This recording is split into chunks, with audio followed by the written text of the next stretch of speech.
Welcome back my dear student. आपके हमारे YouTube channel commerce A to Z में आपका स्वागत है।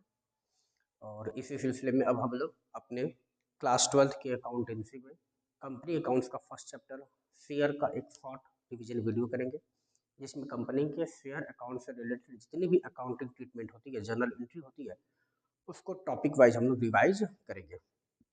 और ये शॉर्ट रिवीजन वीडियो है, यानी कि हम इसको थोड़ी सी स्पीड में करेंगे। जो बच्चे एग्जाम के लिए प्रिपरेशन कर रहे हैं तो कहीं ना कहीं बेसिक चीज़ों को कुछ ना कुछ पढ़ के आए हैं, तो सिर्फ ये उनके रिवीजन पर्पज के लिए रहेगा। क्योंकि डिटेल के लिए हम इसका अलग वीडियो आपका क्वेश्चन वाइज प्लेलिस्ट आपको बाद में प्रोवाइड करा देंगे। चलिए हम बात करते हैं कंपनी के शेयर की, कंपनी अकाउंट्स के, कंपनी के बुक्स ऑफ अकाउंट्स में जो कंपनी के शेयर इशू होती है उसमें क्या क्या जर्नल एंट्री पास की जाती है। तो सबसे पहले बेसिकली हमें ये जाने कि कंपनी जब भी शेयर इशू करती है, यानी कि कंपनी के पास अगर नंबर ऑफ शेयर 1000 है और हर एक शेयर की वैल्यू 10 रुपीज़ है, तो कंपनी का शेयर कैपिटल जो बनेगा, share capital 1000 share into 10 rupees each, 10,000 की शेयर कैपिटल होगी। लेकिन हम लोग शेयर कैपिटल कंपनी के बुक्स ऑफ अकाउंट्स में जो अकाउंटिंग ट्रीटमेंट होती है, ये 10 रुपीज़ ईच वाली, इसको कंपनी 4 पार्ट्स में डिमांड करती है। और फर्स्ट को बोलते हैं एप्लीकेशन, सेकंड को बोला जाता है allotment, third second call and fourth second and final call. हो सकता है कि कंपनी एप्लीकेशन पर ही सारा का सारा अमाउंट ड्यू कर ले, रिसीव कर ले, या फिर उसको फोर्थ पार्ट में कलेक्ट करे। तो अकाउंटिंग ट्रीटमेंट में हमें इन फोर्थ की जर्नल एंट्री करनी होती है और हर एक की 2 एंट्री पास होती है। एप्लीकेशन की एंट्री हम करते हैं सबसे पहले एंट्री होती है एप्लीकेशन की, बैंक अकाउंट या टू शेयर एप्लीकेशन अकाउंट। पहली एंट्री, एप्लीकेशन का अमाउंट रिसीव होता है, अमाउंट आया, किसका आया, एप्लीकेशन का, तो बैंक अकाउंट या to share application account. Second entry, share application के अमाउंट्स को हम शेयर कैपिटल अकाउंट में ट्रांसफर कर देते हैं, तो शेयर एप्लीकेशन अकाउंट या टू शेयर कैपिटल अकाउंट। तो ये हमारी एप्लीकेशन की 2 एंट्री, बैंक अकाउंट या to share application account and share application account या टू शेयर कैपिटल। वैसे ही अलॉटमेंट की भी 2 एंट्री पास होती है। फर्स्ट एंट्री, अलॉटमेंट में पहले हम ड्यू करते हैं, यानी कि शेयर अलॉटमेंट अकाउंट या टू शेयर कैपिटल, और उसके बाद अमाउंट रिसीव होता है बैंक अकाउंट या to share allotment account. Allotment की भी 2 एंट्री, फर्स्ट ड्यू की एंड सेकेंड रिसीव की। सेम ऐसे ही जैसे हम अलॉटमेंट की 2 एंट्री करते हैं, फर्स्ट कॉल की 2 एंट्री होती है, सेकेंड एंड फाइनल कॉल की भी 2 एंट्री होती है।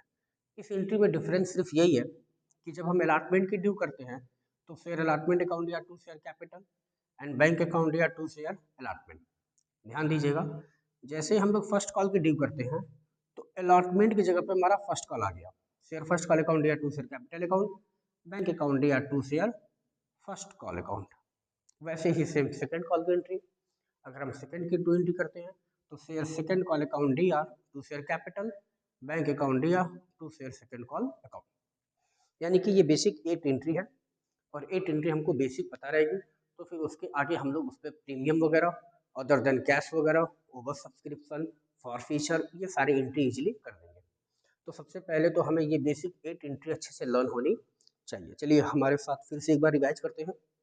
Application allotment first call second call 4th parts है और हर एक पार्ट्स की 2 एंट्री। हमारे साथ रिपीट कीजिएगा। एप्लीकेशन की 2 एंट्री, बैंक अकाउंट या to share application account, share application account या टू शेयर कैपिटल। अलॉटमेंट की 2 एंट्री, शेयर अलॉटमेंट अकाउंट या to share capital account, bank account या to share allotment. First call की 2 entry, share first call account या to share capital account, bank account या to share first call account.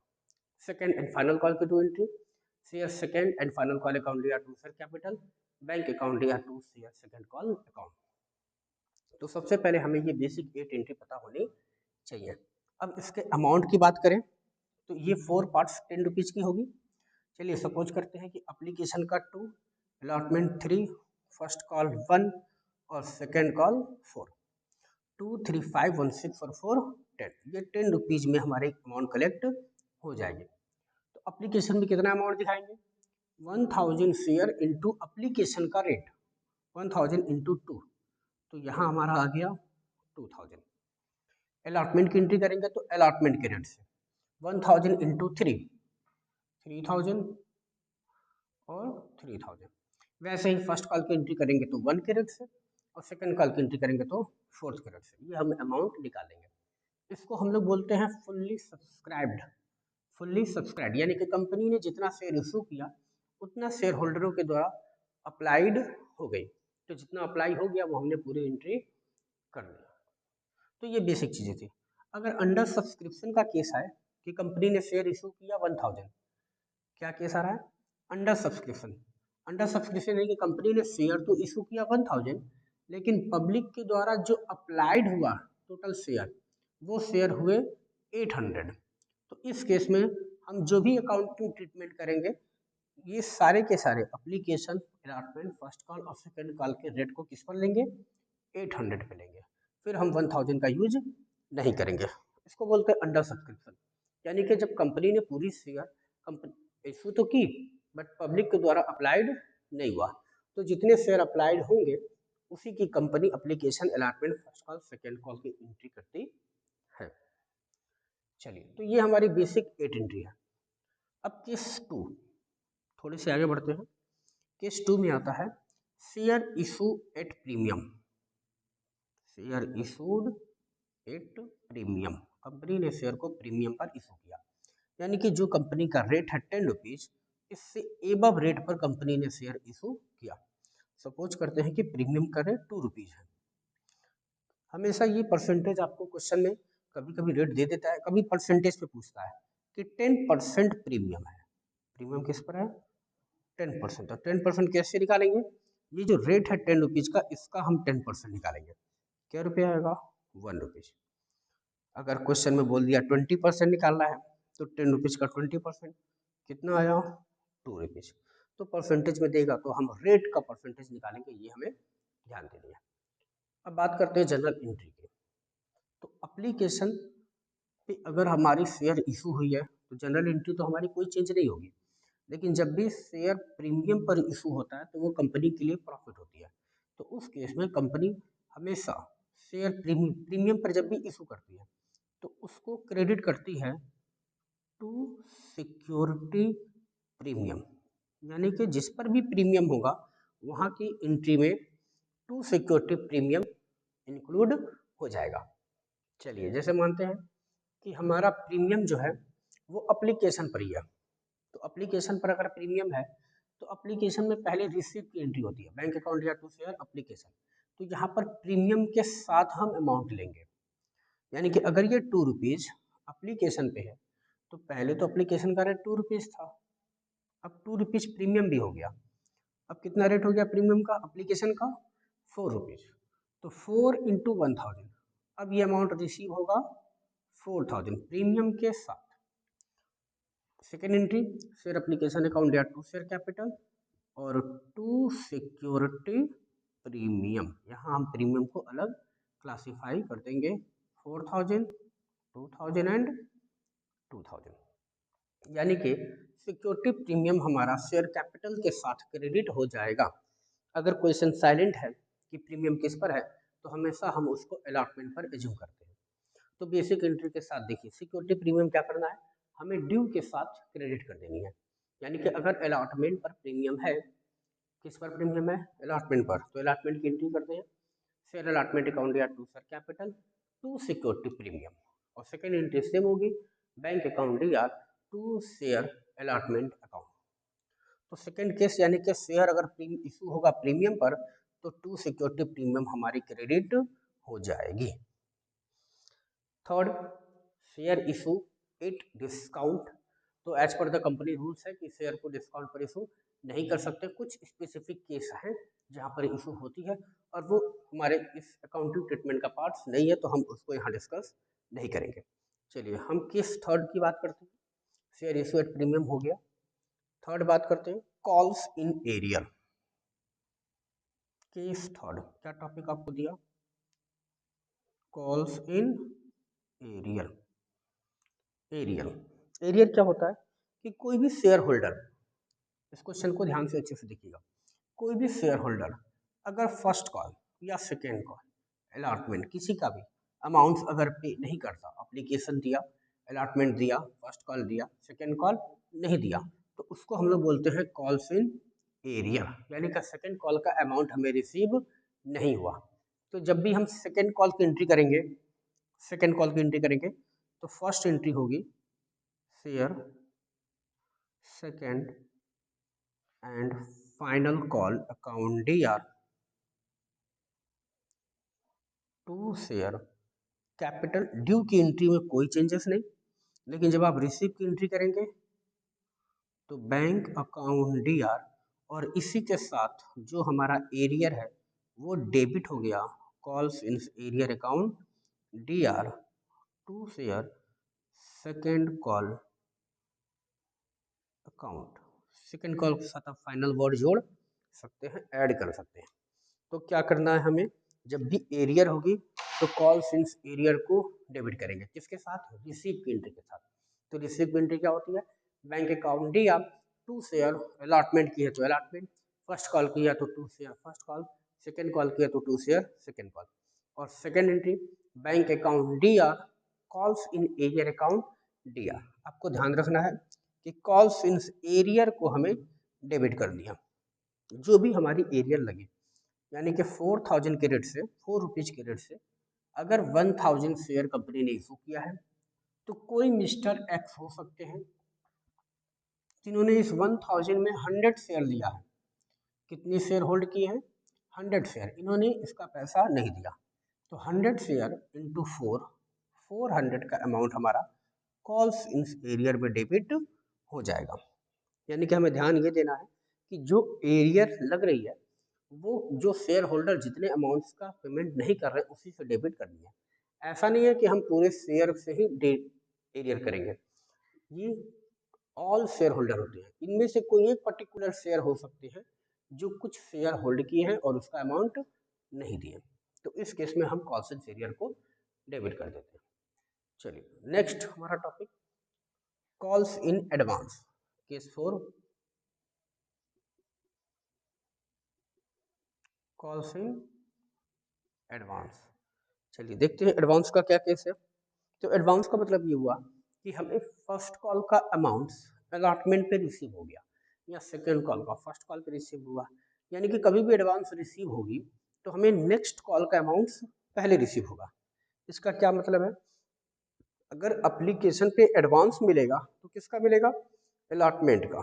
अगर allotment पर advance मिलेगा तो किसका मिलेगा? फर्स्ट कॉल का। अगर फर्स्ट कॉल पर एडवांस मिलेगा तो किसका मिलेगा? सेकेंड कॉल का। तो जब भी एडवांस रिसीव होगा, जैसे सेकेंड कॉल का एडवांस रिसीव हो रहा है फर्स्ट कॉल पे, तो फर्स्ट कॉल पे भी एंट्री होगी और सेकेंड कॉल पर उसका एडजस्टमेंट किया जाएगा।